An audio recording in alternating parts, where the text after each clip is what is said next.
enjoyed because we bowling together.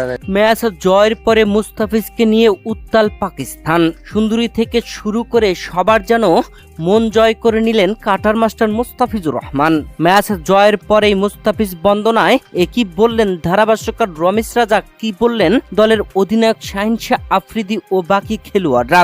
শুরু হয়েছে Pakistan super লিগের এবারের আসর, আর এবারের আসরের উদ্বোধনী ম্যাচে মাঠে নামে হায়দ্রাবাদ কিংসম্যান ও লাহোর কালান্দার্স। লাহোর কালান্দার্সের হয়ে বাংলাদেশের দুই খেলোয়াড় খেলেছেন। ম্যাচে আগে ব্যাটিং আসে লাহোর কালান্দার্স, আর মাঠে নামার আগে মুস্তাফিজুর রহমানের হাতেই ক্যাপ পরে পাকিস্তান সুপার লিগে অভিষেক হয় পারভেজ হোসেন ইমনের। প্রিয় দর্শক, লাহোর কালান্দার্স আগে ব্যাটিং এসে শুরু থেকে দারুণ ব্যাটিং করেছেন। দুই ওপেনারের দারুণ শুরু হলেও মাঝে এসে সেভাবে রান তুলতে না পারলেও আবার শেষ দিকে রান তুলেছেন সিকান্দার রাজারাম, যেখানে পুরো 20 ওভার খেলে 6 উইকেট হারিয়ে 199 রান সংগ্রহ করে লাহোর কালান্দার্সের হয়ে ব্যাটিং আসা পারভেজ হোসেন ইমন 13 বল খেলে 14 রান করেছেন, হাঁকিয়েছেন একটি ছক্কা।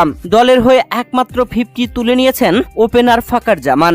লাহোর কালান্দার্সের দেওয়া 200 রানের টার্গেটে ব্যাট করতে নেমে হায়দ্রাবাদ কিংসম্যান ব্যাটিং এ সেভাবে দাঁড়াতেই পারেনি। শুরু থেকেই পড়তে থাকে উইকেট। দারুণ বোলিং এ চমকে দিয়েছেন শাহিন শাহ আফ্রিদি ও মুস্তাফিজরা, যেখানে তারা 130 রান করেই অল আউট হয়ে যায়। উদ্বোধনী ম্যাচে লাহোর কালান্দার্স 69 রানের বিশাল জয় তুলে নিয়েছে।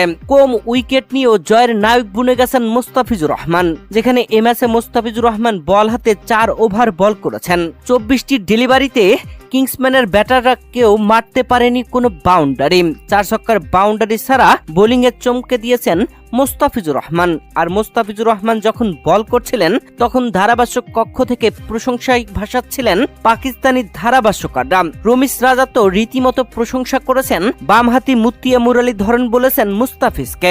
প্রিয় দর্শক, এই ম্যাচে মুস্তাফিজুর রহমান 4 ওভার বল করে 19 রান খরচে তুলে নিয়েছেন একটি উইকেট, আরেকটি উইকেট নিয়েছেন শেষ ওভারে রান আউটে। মুস্তাফিজুর রহমান যখন বল করছিলেন তখন ধারাভাষ্যক কক্ষ থেকে পাকিস্তানি ধারাভাষ্যকার রমেশ রাজা বলেন, 11 বছর ধরে খেলছে মুস্তাফিজ, টি-20তে 400-র উপরে উইকেট। এর থেকেই বোঝা যায় সে কত ভালো বোলার। এছাড়াও তিনি মুস্তাফিজুর রহমানকে নিয়ে আরো বলেন, মুস্তাফিজ যেন বাম হাতের মুতিয়া মুরালীধরন। প্রিয় দর্শক, বিদেশি ধারাভাষ্যকারদের মুখে বাংলাদেশের কাটার মাস্টার মুস্তাফিজের এমন প্রশংসা রীতিমতো মন জয় করে নিয়েছে বাংলাদেশের ক্রিকেট প্রেমীদের। মুস্তাফিজ যখন অসাধারণ বোলিং করছিলেন তখন গ্যালারিতে থাকা লাহোর কালান্দার্সের তরুণী ভক্তরাও রীতিমতো উল্লাসে মেতেছিল।